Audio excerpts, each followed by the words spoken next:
नमस्कार दोस्तों, मैं प्रिया सैनी। आपका मेरे चैनल जर्नी ऑफ ए में बहुत बहुत स्वागत है। दोस्तों, जो मेरा आज का टॉपिक है वो है मौर्यन एडमिनिस्ट्रेशन। मौर्यकालीन जो हमारा प्रशासन था, कैसे वो प्रशासन करते थे, कैसे अपने राज्य को चलाते थे, ये सब आज हम इस वीडियो में देखने वाले हैं। दोस्तों, वीडियो को एंड तक देखिएगा। आई होप आपको वीडियो अच्छी लगेगी, और आपको अगर वीडियो अच्छी लगे तो प्लीज़ मेरे चैनल को लाइक और सब्सक्राइब करना ना भूलें, और साथ ही अपने दोस्तों को भी शेयर करें और एक बेल आइकन भी क्लिक कर दें, जिससे जो भी नई वीडियोस मैं अपलोड करूँगी उसका आपको नोटिफिकेशन भी आ जाएगा। तो चलिए शुरू करते हैं दोस्तों। तो दोस्तों, मौर्यकालीन प्रशासन। मौर्यकालीन जो प्रशासन था वो कैसा था, वो कैसे कैसे किन किन भागों में बटा हुआ था, कैसे कैसे वो अपने राज्य में कार्य करते थे, ये सब आज हम देखने वाले हैं। तो चलिए शुरू करते हैं। दोस्तों, इससे पहले मैंने आपको जो उसके शासक रहे हैं उनके बारे में पूरा पढ़ा दिया है। अगर आपने मेरी पहली वीडियोस नहीं देखी है तो प्लीज़ पहली वाली वीडियोस देखिएगा, क्योंकि वो भी काफ़ी इम्पोर्टेंट है और एग्ज़ाम में मौर्यकालीन प्रशासन से भी बहुत सारे क्वेश्चन पूछे जाते हैं। तो जो मौर्य प्रशासन था उसकी जो राजधानी थी वो कौन थी? पाटलिपुत्र थी। सबसे इम्पोर्टेंट क्वेश्चन तो यही आ जाता है। यहाँ से मैं आपसे एक क्वेश्चन पुटअप करती हूँ कि अगर आपने मेरी वीडियोस देखी हैं और आपको समझ आई हैं तो मुझे इस क्वेश्चन का आंसर कमेंट बॉक्स में बताइएगा कि जो पाटलिपुत्र राजधानी है वो सबसे पहले कौन से शासक ने बनाई थी। इसका आंसर अगर आपको पता है तो आप मुझे कमेंट बॉक्स में कमेंट करके ज़रूर बताइएगा। तो चलिए शुरू करते हैं। देखिए, जो मौर्यकालीन जो मेन जगह थी वो थी मगध, जहाँ पर मौर्यकाल पूरी तरह से फैला हुआ था। ठीक है, जो सेंट्रल प्रोविंस था। अब जो ये मगध था, ये इतना बड़ा मौर्यकाल का इतना बड़ा साम्राज्य फैल चुका था, जो कि हमने अशोक के साम्राज्य विस्तार में पढ़ा था। तो इतना बड़ा साम्राज्य अशोक अकेला तो नहीं देख सकता था। तो उसी को देखते हुए अशोक ने क्या किया था, अपना जो राज्य था उसे 4 भागों में विभक्त कर दिया था, 4 भागों में बांट दिया था।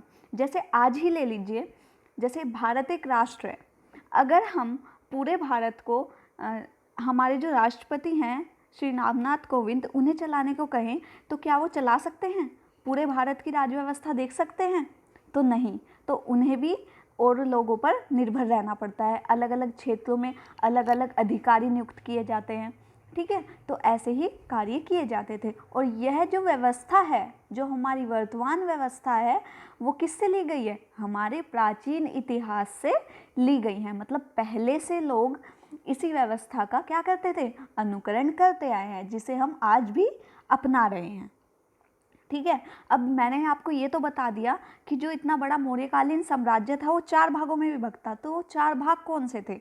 तो जो नॉर्दर्न था, उत्तरी था, वो कौन सा था?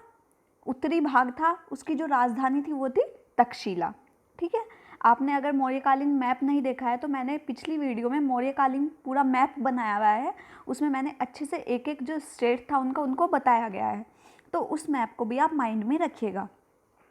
इसके बाद जो इसका ईस्टर्न पार्ट था, उसकी जो राजधानी थी वो कौन सी थी? उसकी जो कैपिटल थी वो थी तोशाली और कलिंगा थी।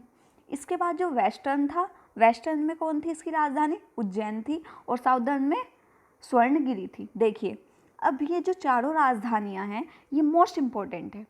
ठीक है, अब जैसे इन्होंने 4 ये अलग अलग भागों में बांट दिया, तो ये 4 अलग अलग भागों में जब इन्होंने बांटा तो इनके जो अधिकारी हैं वो भी अलग अलग होंगे। भाई ऑब्वियस सी बात है कि जो इनके अधिकारी हैं वो भी अलग अलग होंगे। ठीक है, अब जो अधिकारी थे उन्हें भी अलग अलग नामों से जाना जाता था, वो हम आगे पढ़ेंगे। तो चलिए आगे बढ़ते हैं। आई होप आपको इतना समझ आ गया होगा। अब देखिए, कौन कौन से स्रोत हैं जिनसे हमें पता चलता है कि मौर्यकालीन जो प्रशासन व्यवस्था थी वो ऐसी थी। तो मौर्यकालीन प्रशासन व्यवस्था को जानने के लिए तत्कालीन साहित्य इंडिका किसकी है? मेगास्थनीज के द्वारा लिखी गई है। अर्थशास्त्र किसके द्वारा लिखी गई है? कौटिल्य, विष्णुगुप्त जिसे कहा जाता है, उनके द्वारा लिखी गई है। धार्मिक स्रोत किन से पता चलता है? जैन और बौद्ध धर्म के जो ग्रंथ हैं उनसे हमें अशोक का और जो मौर्य काल है उन सब का विस्तृत वर्णन मिलता है। और अशोक के अभिलेख एवं मौर्यकालीन सिक्के हैं जो, उनसे भी हमें इनके प्रशासन का पता चलता है। ठीक है, अब देखिए इसका केंद्रीय प्रशासन। केंद्रीय प्रशासन को पढ़ाने से पहले मैं आपको ये वाली जो फिगर है ये दिखाना चाहूँगी। तो मौर्यकालीन जो प्रशासन की व्यवस्था थी वो कैसी थी? पिरामिड नुमा थी। पिरामिड कैसा होता है? ऐसा होता है। ठीक है, तो ऐसी थी। अब ऐसा क्यों बताया मैंने इसको? क्योंकि सबसे ऊपर क्या होता था? राजा होता था। टॉप पर कौन बैठा रहता था? राजा बैठा रहता था। उसके बाद प्रांत, उसके बाद मंडल, उसके बाद जिला, फिर स्थानिक और फिर ग्राम। जो ग्राम होता था वो सबसे छोटी इकाई थी। जैसे आज होता है, क्या है? भारत एक राष्ट्र है। राष्ट्र के बाद राज्य, राज्य के बाद जिले, जनपद, ठीक है, फिर शहर, फिर ग्राम। तो सेम ऐसे ही चलता आ रहा था। ठीक है, तो वही चीज़ें देखिए, चीज़ों को आज के समय से कोरिलेट करके पढ़िए तो आपको ज़्यादा बेटर समझ में आएगी। और सबसे बड़ी बात है कि आपको रटने की ज़रूरत ही नहीं पड़ेगी। ठीक है, तो आज की ही जो व्यवस्था थी वो उस समय भी विद्यमान थी। मौर्य काल में प्रशासन का मुख्य रूप राजा में निहित होता था। मतलब जो हेड था वो कौन था? राजा था। ठीक है, और जो प्रशासन था वो 3 भागों में था, कार्यपालिका, व्यवस्थिका और न्यायपालिका। जैसे आज भी होती है। ठीक है, जो कार्यपालिका होती है वो क्या करती है? कार्य करती है। विधायिका होती है, कानून बनाती है। न्यायपालिका क्या करती है? उसकी देखरेख करती है। तो ऐसे ही उस समय भी थी, कोई नई बात नहीं है। ठीक है, अब देखिए इस समय अलग अलग क्षेत्र विभिन्न अध्यक्ष पर बटे हुए थे। जो हम अब पढ़ने वाले हैं, मोस्ट इम्पोर्टेंट है, यहाँ से क्वेश्चन आते हैं। ठीक है, तो जो अलग अलग, भाई अकेला आदमी पूरा साम्राज्य नहीं देख सकता है, अकेला राजा पूरा साम्राज्य की निगरानी नहीं रख सकता है। तो उसी तरह जो अलग अलग क्षेत्र थे वो अलग अलग अधिकारियों के पास बटे हुए थे। जैसे आज भी होता है, जो हमारी अर्थव्यवस्था देखता है, कौन देखता है? फाइनेंस मिनिस्टर देखता है। जो होम मिनिस्ट्री किसी और के अंडर में होती है। तो ऐसे ही अलग अलग अध्यक्ष थे। अब देखिए पण्याध्यक्ष। पण्याध्यक्ष किसे कहा जाता था? वाणिज्य विभाग का अध्यक्ष। जो वाणिज्य व्यापार को देखता था उसे क्या कहा जाता था? पण्याध्यक्ष कहा जाता था। इसके बाद आता है सुराध्यक्ष। सुराध्यक्ष आबकारी का विभाग का अध्यक्ष था। जो आबकारी होती है उसके विभाग के अध्यक्ष को क्या कहा जाता था? सुराध्यक्ष। देखिए एग्जाम में यहाँ से क्वेश्चन ऐसे आते हैं, सुराध्यक्ष किसे कहा जाता था? तो आपसे पूछ लेगा वाणिज्य विभाग का अध्यक्ष, आबकारी विभाग का अध्यक्ष, वनों का अध्यक्ष।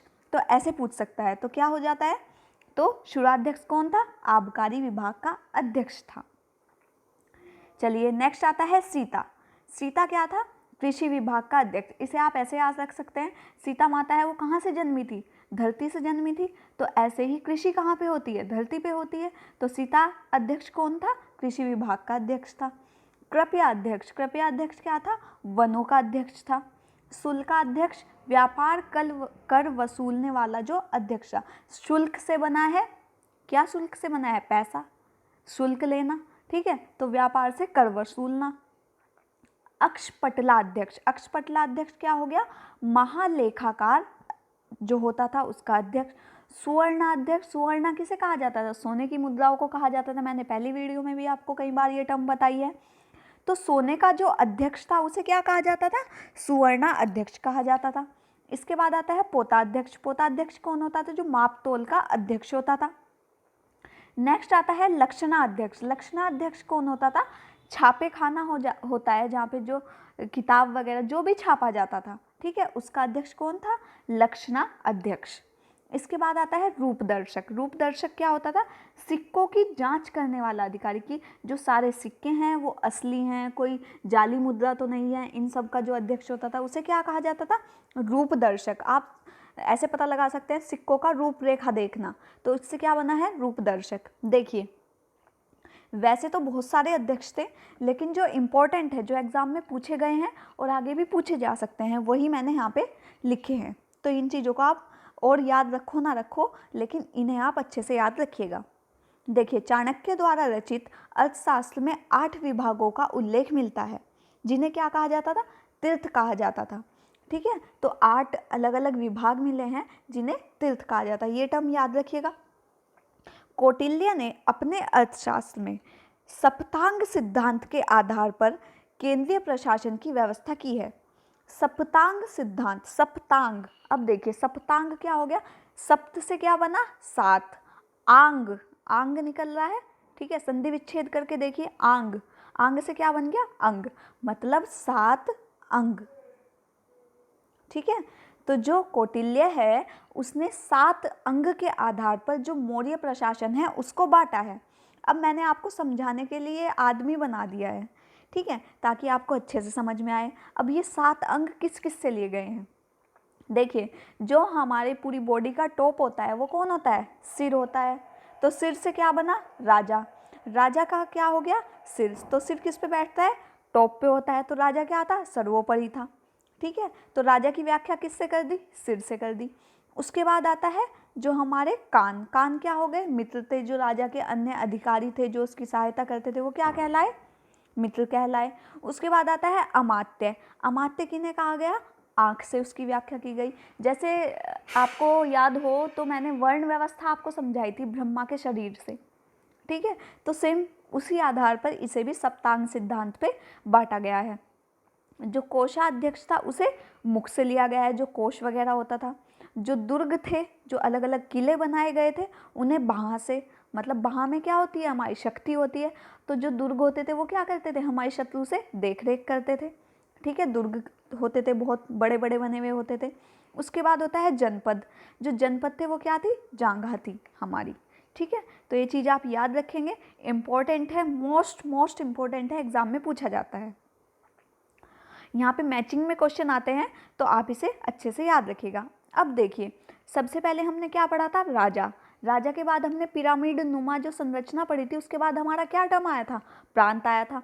अब प्रांत देखते हैं, मौर्य काल में प्रांतों को चक्र कहा गया है। क्या कहा गया है, मौर्यकालीन प्रांतों में चक्र कहा गया है, ठीक है, ये चीज़ आप याद रखेंगे। जो प्रांत थे उन्हें चक्र कह दिया, भाई उनकी स्थानीय भाषा रही होगी तो इसलिए उन्होंने चक्र कह दिया। साम्राज्य की सीमा को 4 भागों में विभाजित किया गया था। 4 भाग मैंने आपको बताए थे। जो ऊपरी राजधानी थी उत्तरी, वो कौन सी थी, तक्षशिला। पूर्वी थी तोशाली या कलिंगा। उसके बाद जो साउदर्न थी स्वर्णागिरी, स्टार्टिंग में मैंने आपको बताया था। इसके बाद जो पश्चिमी थी वो थी उज्जैन। अब इसमें एक और जो 5वां भाग है वो कौन सा, कलिंग ऐड कर दिया था, ठीक है। तो ये चीज़ आप याद रखेंगे, तोसाली जो उसकी क्या थी, राजधानी थी। अब ये 5 हो गए, मगध, तक्षशिला, तोशाली, स्वर्णागिरी और उज्जैन। इसका उल्लेख मैंने आपको पहले भी कर दिया है, तो आप डायग्राम में से अच्छे से समझ सकते हैं। अब देखिए प्रांतों का शासन राजवंशीय कुमार या आर्यपुत्र नामक पदाधिकारी देखते थे।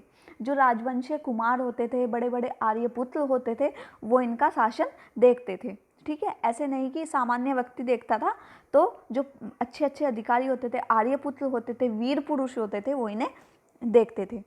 अब देखिए प्रांत विभिन्न मंडलों में बटा हुआ था। राजा देखा, राजा के बाद प्रांत देखे थे, प्रांत के बाद पिरामिडनुमा संरचना में क्या आया था, मंडल आया था। अब मंडलों का जो अधिकारी था उसे क्या कहा गया है, प्रदेष्टा कहा गया है, ठीक है। जो मंडल हैं उसके अधिकारी को प्रदेष्टा कहा जाता था, तो ये चीज़ आप याद रखिएगा। अब देखिए इसके बाद आता है हमारा जिला। अब जिले की बात करते हैं तो मंडल विभिन्न जिला में बटा हुआ था, अलग अलग जिलों में बटा हुआ था, अलग अलग डिस्ट्रिक्ट में बटा हुआ था। यहाँ प्रशासन समहर्ता, रज्जुक तथा युक्त द्वारा चलाया जाता था, मतलब ये इसके क्या थे, हेड थे, ठीक है।